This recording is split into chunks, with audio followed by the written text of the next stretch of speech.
Welcome to Living the Law of One, Chapter 2, Part 2 of Ethics. Ethics of Polarity and Choice is related to Polarity and Choice. इसका chapter का नाम ethics नहीं है, लेकिन उसके अंदर सिर्फ बात ही उस बारे में हुई है, इसलिए मैं ऐसा कह रही हूँ। चैप्टर का नाम तो पोलैरिटी एंड चॉइस है, और इसके अंदर आगे जाके उसके सेक्शंस और आएंगे, लेकिन उनको समझने के लिए ये समझना ज़रूरी है। अब पहले सेक्शन में पहले पार्ट में हमने ये समझा कि पोलैरिटी क्या होती है और पोलैरिटी दोनों तरफ की कैसे एक चुंबक लोहे को एनर्जाइज करता है और पोलराइज करता है। इसी तरह से कार्ला बता रही है कि हमारे अंदर भी यूं समझ लो कि हमारे नैतिक विचार और हमारी नीति, एथिक्स मतलब उसको आप संस्कार, मैं तो संस्कार कहूंगी, क्योंकि कई बार हिंदी और इंग्लिश को ट्रांसलेट करना न्याय नहीं करता। वो उसका मतलब एक्चुअली कुछ और होता है। तो मैं उसे एक तरह से नीति, नैतिकता और संस्कार का मिश्रण कहूंगी। तो हमारे जो चुनाव होते हैं रोजमर्रा की जिंदगी में, हर पल में, ना सिर्फ करने में, सोच में भी। आप सोच क्या रहे हो? अगर आप कभी आपके सोच गलत आ जाती है तो तुरंत उसे सही करना, मतलब सही या गलत जैसा भी आप चाहते हैं, वो है चुनाव करना। और इस व्यवहार में हम कई बार इस तरह के चुनाव करते हैं जो रैंडम है, मतलब कि हम कभी कभी सोचते नहीं हैं, हमें उस समय पर जो ठीक लगा हमने कर दिया। कभी कभी हमें ठीक लगा भी नहीं, हो सकता है बाद में हमें लगे कि हाँ मैंने कर तो दिया पर मुझे ऐसा नहीं करना चाहिए था।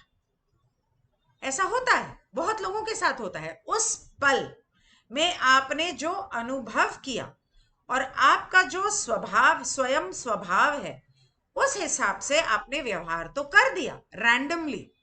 लेकिन एक बच्चा जब पैदा होता है तो जैसे लोहा जो है वो चुंबक बन के पैदा नहीं होता, उसको चुंबक बनाता है, पोलैरिटी देता है या उसे चुंबक बनाता है। ठीक इसी तरह से इंसान भी कोई नीति, नैतिकता, संस्कार कुछ लेकर पैदा नहीं होता। वो उसके चुनाव, उसका माहौल बनाता है, उसके अनुभव बनाते हैं, वो उसे बनाते हैं। इसका मतलब ये नहीं कि वो वैसा है, हो सकता है वो बिल्कुल भी वैसा ना हो अंदर से। कई बार कुछ लोग इसीलिए अंग्रेजों ने एक ऐसी बीमारी बना दी जो कि बीमारी है नहीं, और उसको नाम दे दिया स्किज़ोफ्रेनिया। मतलब एक पल आप बहुत अच्छे हो, मतलब आपसे अच्छा दुनिया में कोई नहीं, और एक पल आप इतने बुरे हो कि आप किसी का कत्ल करते वक्त भी एक पल के लिए नहीं सोचोगे।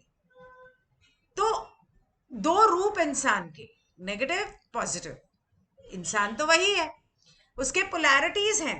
कब कौन सा एक्टिवेट होता है, वो उसके माइंड में कुछ केमिकल लोचा हुआ होगा।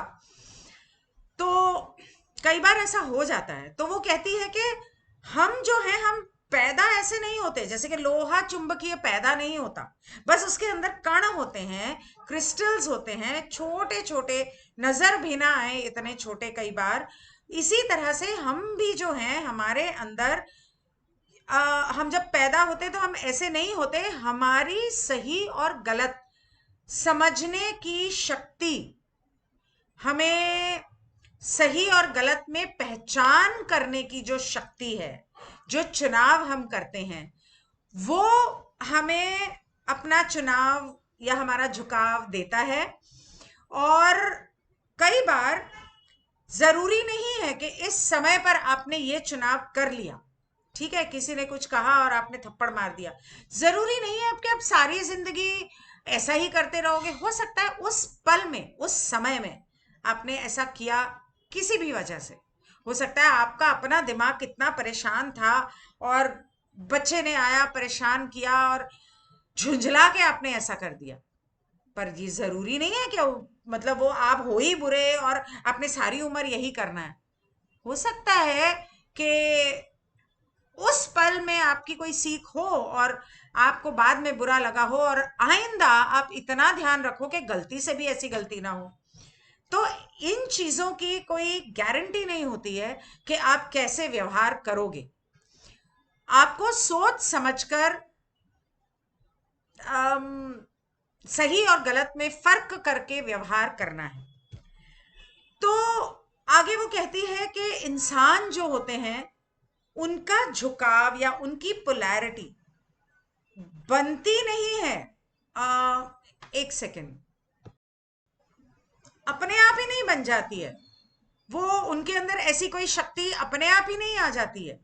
वो ऐसा तब करते हैं, अपना चुनाव तब करते हैं, अपना झुकाव तब बनाते हैं जब उनको इस तरह से ट्रेनिंग दी जाती है। मतलब कि उनकी परवरिश, उनको स्कूल में क्या सिखाया जा रहा है, उनके दोस्त उन्हें क्या सिखा रहे हैं, उनके अड़ोसी पड़ोसी क्या सिखा रहे हैं, आपके घर के लोग उनको क्या सिखा रहे हैं, माँ बाप को वो क्या करते हुए देख रहे हैं, या घर के लोगों को क्या करते हुए देख रहे हैं। हो सकता है घर के अंदर नहीं देखा हो, बाहर किसी को देख लिया हो और उसने देखा कि ये इंसान चोरी कर रहा है और इसको एक पैसे की शर्म नहीं है, तो ये तो बड़ा नॉर्मल है और इसकी जिंदगी भी बड़ी अच्छी चल रही है। हाँ तो फिर ठीक है ना, चोरी करने में क्या बुरा है, ठीक है मैं भी कर लूंगा।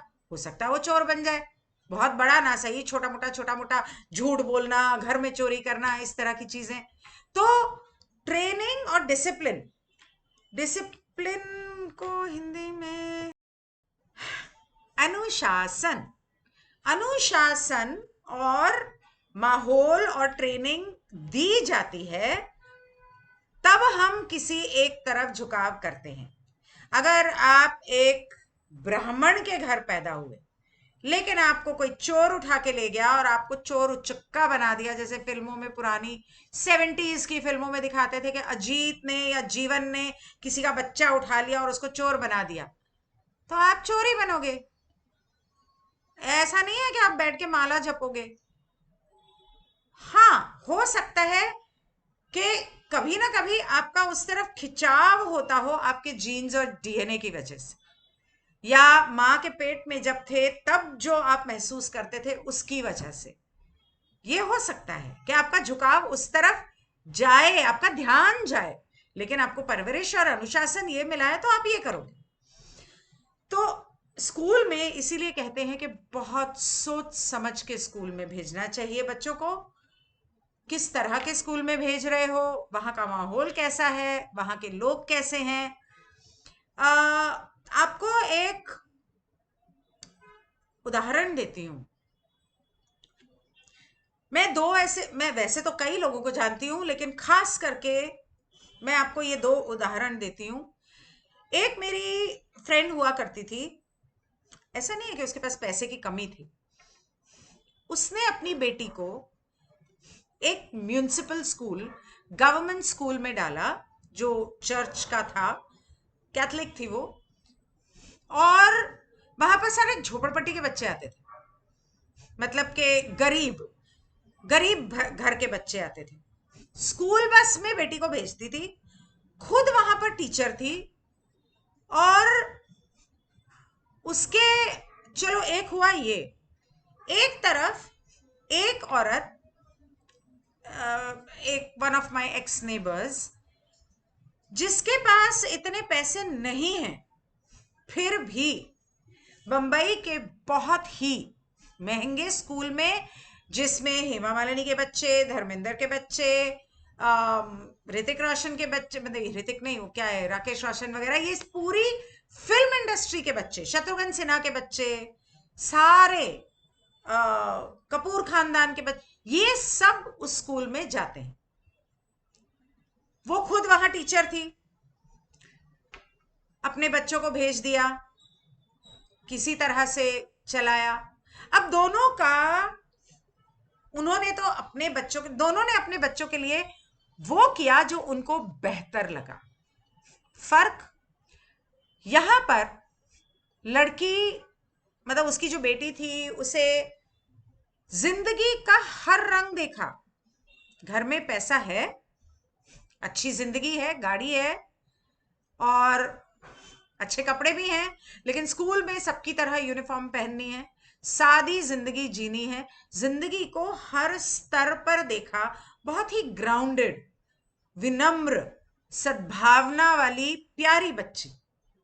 उसने ये सीखा, उसकी माँ चाहती थी कि वो ये सीखे कि आपको बस और ट्रेन में भी कल को जाना पड़े, किस घर में शादी होती है किसको पता, कैसे हालात होते हैं किसको पता, जैसे भी हालात हों आपको हर हाल में गुजारा करना आना चाहिए।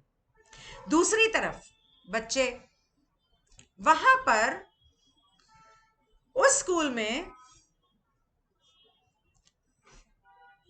6ठी 7वीं 8वीं क्लास के बच्चे क्लास से बाहर खड़े होकर पैसेज में ड्रग्स पी रहे हैं। पैसे वालों के बच्चे हैं, ड्रग्स पी रहे हैं, टीचर पास से गुजर रही है लेकिन उसकी हिम्मत नहीं है कि उनको कुछ कह दे, क्योंकि अगर उसने कह दिया तो ऊपर से मैसेज आ जाएगा और टीचर की झाड़ लग जाएगी, उसको डांट पड़ जाएगी कि अरे तुम्हें पता नहीं किसका बेटा है, क्या कर दिया तुमने, किसको डांट दिया।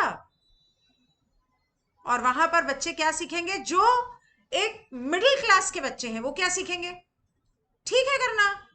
ये लोग सब इतने महंगे फोन लेके घूमते हैं, इतने महंगे क्या कहते हैं, महंगे कपड़े पहनते हैं, महंगे जूते पहनते हैं, ड्रग्स करते हैं, जो करना है करते हैं, तो ये करना सही है, कहाँ गलत है। तो टीचर्स ही कुछ नहीं बोलती हैं। क्या सीखा बच्चों ने, हमें महत्वाकांक्षी बनके उनकी बराबरी करनी है, और गलत काम भी हो तो करने में कोई हर्ज नहीं है। हम किसी भी हाल में गुजारा नहीं कर सकते, हमें बेस्ट चाहिए। भगवान ना करे उनमें से अगर किसी बच्चे के हालात ऐसे हो जाएं कि उनके पास कुछ ना हो, माँ बाप के पास उन्हें देने के लिए, कैसे गुजारा होगा उनका। तो जो अनुशासन आप घर में और स्कूल में महसूस करते हैं, जो आपको वहां पर सिखाया जाता है और जो आप देख के सीखते हैं, वो बनाती है आपकी पोलैरिटी। अब आप ये भी कह सकते हो कि वहां झोपड़पट्टी के बच्चों में, झोपड़पट्टी के बच्चे गाली गलौज करते होंगे, गलत बातें करते होंगे ना। वो चर्च का स्कूल था, वहां पर अलाउड ही नहीं है, हिंदी में बात करना अलाउड नहीं है, इंग्लिश में ही बात करनी है, तमीज से करनी है, तमीज से उठना बैठना खाना पीना सबका एक सा खाना स्कूल में ही मिलेगा, घर से नहीं ला सकते। तो मैं ये नहीं कह रही हूं कि आप ऐसा करो, मैं ये कह रही हूं कि बच्चे को जब स्कूल में डालो तो सोच समझ के डालो। वैसे तो आजकल जो सुनने में आ रहा है, जो देखने में आ रहा है, बच्चों को स्कूल में डालने का हाल नहीं रहा, उससे तो बेहतर है कि होम स्कूलिंग करें। खैर आगे बढ़ते हैं। उसके बाद वो कहती है कि जब हम अपने रोजमर्रा की जिंदगी में एक चुनाव बार बार करते हैं, गलत है तो गलत को बार बार करते हैं, या सही है तो बार बार सही करते हैं, तब हम अपने अंदर के वो जो क्रिस्टल्स हैं उनको हम एक झुकाव की तरफ मोड़ देते हैं, और तब हमारा चुंबक जो है झुकाव का, नेगेटिव हो या पॉजिटिव, वो तैयार होने लगता है।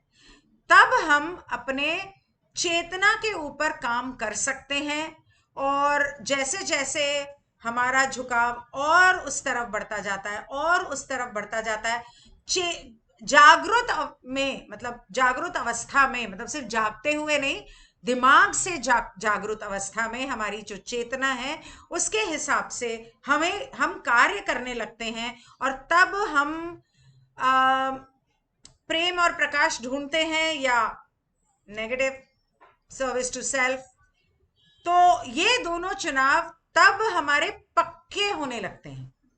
और सही मायने में पूछो तो मैं ये समझती हूं कि बच्चा जब पेट में आता है तब से लेके 8.5 साल तक, 8.5-9 साल तक उसका चुनाव जो है तब बनता है, क्योंकि तब बनते हैं उसके संस्कार, उसकी नैतिकता, उसकी नीति, उसका अनुशासन, वो सब पक्का उन सालों में होता है। और इसीलिए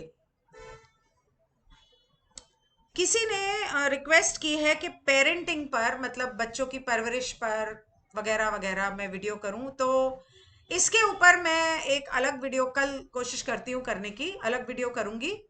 अभी फिलहाल ये इस सब्जेक्ट को यहीं रोकती हूँ। तो बेसिकली तब उस समय में बच्चे पर ज्यादा ध्यान देने की जरूरत है, और इसीलिए कहते हैं कि जब तक बच्चा 8-9 साल का नहीं हो जाता उसे माँ की छाया में रहना चाहिए। ये जो माएं अपने बच्चों को छोड़ के काम पे चली जाती हैं, नौकरों के सहारे छोड़ देती हैं, ध्यान नहीं रखती हैं, हाँ बहुत बार ये गलती बहुत लोग करते हैं, खास करके शहर के लोग। गांव में तो इतना नहीं, पर शहर में ये बहुत बढ़ता जा रहा है। तो अगर ऐसा ही है तो फिर बच्चा पैदा ना ही करना चाहिए, नहीं करना चाहिए, क्योंकि आप बच्चे को पैदा करके उसकी जिंदगी खराब कर रहे हो। अगर आप उसे समय नहीं दे सकते, उसकी परवरिश सही ढंग से नहीं कर सकते, आपके पास बच्चा पालने के लिए पैसा नहीं है, तो पैदा मत करो, या जितना है उसमें चादर में पैर फैलाओ, ताकि मां को बाहर जाके काम ना करना पड़े। उसके बाद वो कहती है कि जब हम इस तरह से ये चुनाव करते हैं रोजमर्रा के जिंदगी में, जानबूझकर सही या गलत, जो भी जिस तरह भी हम अपना चुनाव करना चाहते हैं वो करते हैं, तब हमारे अंदर से एक आध्यात्मिक ऊर्जा टपकने लगती है। हमारा ऑरा जो है या हमारी रोशनी जो है उस हिसाब से नजर आने लगती है या दिखने लगती है, और हमारी शक्ति जो है वो उस तरफ इतनी दृढ़ होती जाती है कि अगर आप नेगेटिव की तरफ हो तो आपका हाव भाव भी वैसा होगा और आपकी शक्तियां उस हिसाब से प्रबल होंगी। और अगर आप पॉजिटिव की तरफ हो, अध्यात्म की तरफ हो और अच्छाई की तरफ हो, तो आपकी आपका चेहरे पे एक नूर होगा, वो चमकेगा। आपकी पर्सनालिटी देख के लोग आपकी तरफ आकर्षित होंगे, आपसे बात करना चाहेंगे, आपकी तरफ देखना चाहेंगे, और आपकी बातें सुनना चाहेंगे, और आपकी चेतना जो है उसका दिन ब दिन विस्तार होता जाएगा, और आपकी शक्ति जो है इतनी, आपकी पॉजिटिव शक्ति दूसरों की सेवा में, प्रेम में, सद्भावना में इतनी प्रबल होती जाएगी दिन ब दिन कि आपको सोचने की जरूरत नहीं पड़ेगी। आपको जानबूझ के जागरूक अवस्था में सोचने की जरूरत नहीं पड़ेगी। आप खुद ब खुद उस तरह से कार्य खुद ब खुद करने लगोगे, और वो दिखाएगा दुनिया को, उससे दुनिया को पता चलेगा कि आपका झुकाव किस तरफ है। और तब हम अपने इस अस्तित्व से एक चुंबक की तरह दूसरों की या मदद कर सकते हैं और उन्हें सही रास्ते पे ला सकते हैं और उन्हें सही चुनाव करना सिखा सकते हैं। या फिर दूसरी तरफ, तो अगर आप इस तरफ अपने पोलराइजेशन को, अपनी नैतिकता को, अनुशासन को इतना दृढ़ कर लेते हो, आपका उसके अंदर आत्मविश्वास हो जाता है, और नहीं, एक्चुअली नॉट आत्मविश्वास, कॉन्फिडेंस कि आप सही कर रहे हो और आप सही रास्ते पे चल रहे हो और आप दूसरों की मदद के रास्ते पे चल रहे हो और आप उन्हें मदद कर रहे हो सही चुनाव करने के लिए, तो आपका ऑरा ही अलग हो जाता है। It's like a torch, blink. 20 minute, okay, खाना बनाना है। दूसरा,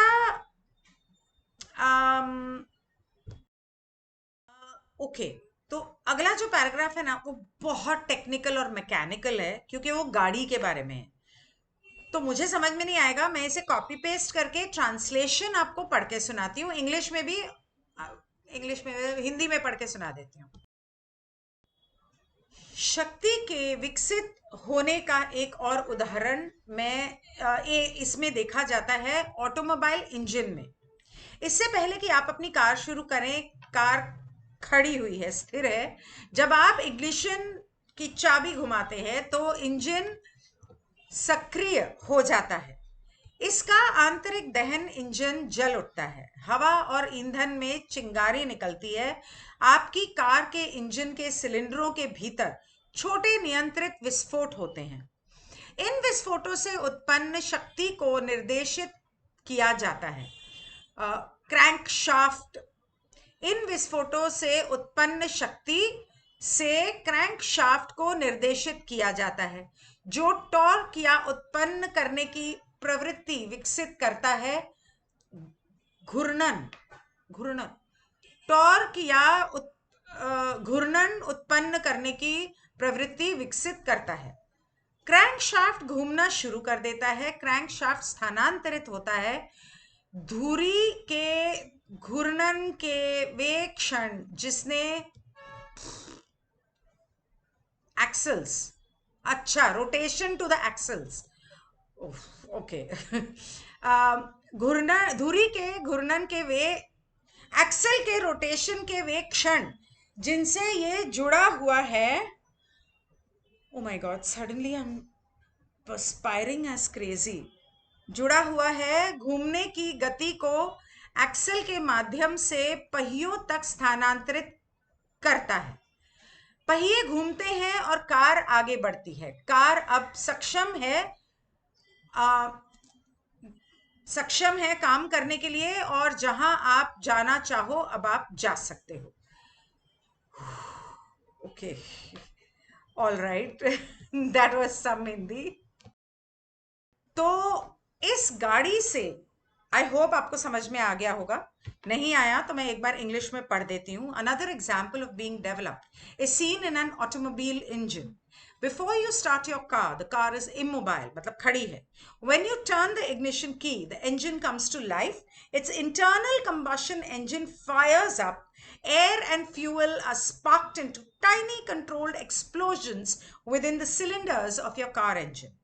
The power generated by these explosions is directed to the crankshaft, which develops torque or the tendency to cause rotation. The crankshaft begins to turn. The crankshaft transfers those moments of rotation to the axles to which it is connected. Crankshaft axles को घुमाता है. The turning motion is transferred through the axles to the wheels, जिसकी वजह से, axle की वजह से पहिए घूमने लगते हैं। अब पहिए घूम रहे हैं, गाड़ी आगे बढ़ रही है और अब वो चलने के लायक हो गई। तो इस तरह से अगर हम गाड़ी के साथ अपनी तुलना करें, जिस तरह से वो हुआ, तो इस जिंदगी के सिचुएशन में, माहौल में या अनुभव में, जिसे हम एथिकल चॉइस कहते हैं, यानी नैतिक चुनाव कहते हैं, मतलब इस जिंदगी के इस सिचुएशन में हम नैतिक चुनाव को अपना ईंधन कहेंगे जो हमारे इंजन में जा रहा है। बड़ा मुश्किल है, नहीं सॉरी, बहुत आसान है, बहुत आसान है, ट्रांसलेट करना बहुत आसान है, हिंदी में बोलना बहुत आसान है, बहुत आसान है। तो गोइंग इनटू आवर इंजन, जब हम इस जिंदगी के खेल के ऊंचे स्तर के नैतिकता को अपनी जिंदगी में उतारने की, उभारने की और उसके हिसाब से काम करने की कोशिश करते हैं, तब हम कंबशन के लिए हवा, जैसे कह लो कि अपने अंदर खींच रहे हैं। और किसी भी सिचुएशन के लिए जब हम नैतिक तरीके से जवाब देते हैं तो हमारे इंजन में एक तरह से चिंगारी लगती है। चिंगारी मतलब आग नहीं लग रही है, मतलब उसका वो फायर कर रहा है हमारे इंजन को, इंजन स्टार्ट हो रहा है। और इस तरह से हमारी अपनी पर्सनल शक्ति, आंतरिक शक्ति तैयार होती है। हम खुद उसे इस तरह से तैयार करते हैं। जब हम नैतिक चुनाव करते हैं बार बार बार बार, रोज रोज, तब उसमें तेजी आने लगती है। एक्सल के अंदर की ओर एक्सल घूमने लगता है और एक्सल की वजह से पहिए घूमने लगते हैं।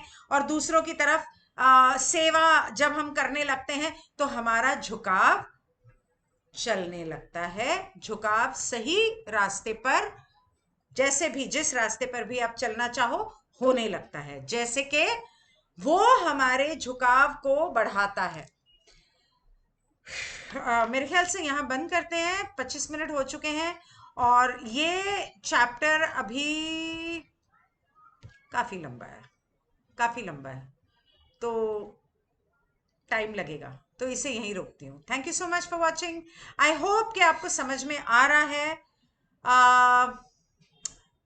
आई होप कि लॉ ऑफ वन पढ़ने के बाद लॉ ऑफ वन को कैसे जीना है ये आपकी समझ में आ रहा है। मैं जैसे जैसे पढ़ती जा रही हूं, लॉ ऑफ वन ने हमारी आंखें जरूर खोली, हमारे आंखों से पर्दा जरूर हटाया, लेकिन हमारी नजर को किस दिशा में देखना है। एक घोड़ा होता है ना, एक जंगली घोड़ा, उसकी आंखें चारों तरफ देखती हैं, लेकिन जब उसके ऊपर हम वो बांधते हैं या आंखों के आगे ऐसे ब्लाइंड्स लगाते हैं तो हम उसे सही दिशा दिखाते हैं। पर्दा तो हटा दिया, आंखें तो खोल दी, दिशा ये किताब हमें दिखा रही है, ऐसा मुझे लगता है। आपको इस बारे में क्या लगता है जरूर कमेंट करके मुझे बताएं। और दिशा, सही दिशा में नजर किस तरह से हमें देखना है। नजर बहुत तरह की हो सकती है, नजर गंदी भी हो सकती है, नजर अच्छी भी हो सकती है। आप किस दिशा में देख रहे हैं, लेकिन किस तरह से देख रहे हैं। अब इंसान की फितरत है, हर तरह की नजर होती है उसकी, तो उसको दिशा ये किताब मुझे दे रही है, ऐसा मुझे लगता है। क्योंकि हमने बहुत सारी चीजों के बारे में लॉ ऑफ वन में सुना, catalyst, illusion, game of life वगैरह वगैरह, लेकिन उसको जो विस्तार में उसका वर्णन यहां पर कार्ला जो कर रही है ना, वो मुझे बहुत सुंदर लगा। अनफॉर्चुनेटली एक्चुअली कार्ला 3 किताबें लिख रही थी। एक ये, मतलब लॉ ऑफ वन के बाद living the law of one की 3 किताबें थी। एक ये थी, 2 और थी, वॉल्यूम 2 एंड 3। वॉल्यूम 1 तो उसने लिख दी, लेकिन 2 एंड 3 लिखने से पहले उसका निधन हो गया, ये मैं शुरू में बता चुकी हूं। इस वजह से हम पूरी तरह से तो समझ नहीं पाएंगे, लेकिन ठीक है, जितना भी समझेंगे उतना ही सही। मैं एक बार कोशिश करती हूँ, गैरी से पूछती हूँ, अगर living the law of one की दूसरी और तीसरी किताब अगर जिम ने या किसी और ने पूरी की हो तो वो भी मंगवा लूंगी। Goodbye, thank you, good night. रात को 9:30 बजे मिलते हैं मेडिटेशन के लिए। आज है 13 जुलाई, ओ 13 जुलाई। 13 जुलाई का मतलब हुआ okay, 4 7 7, 5 and 4 9। Oh very good day to meditate. मिलते हैं।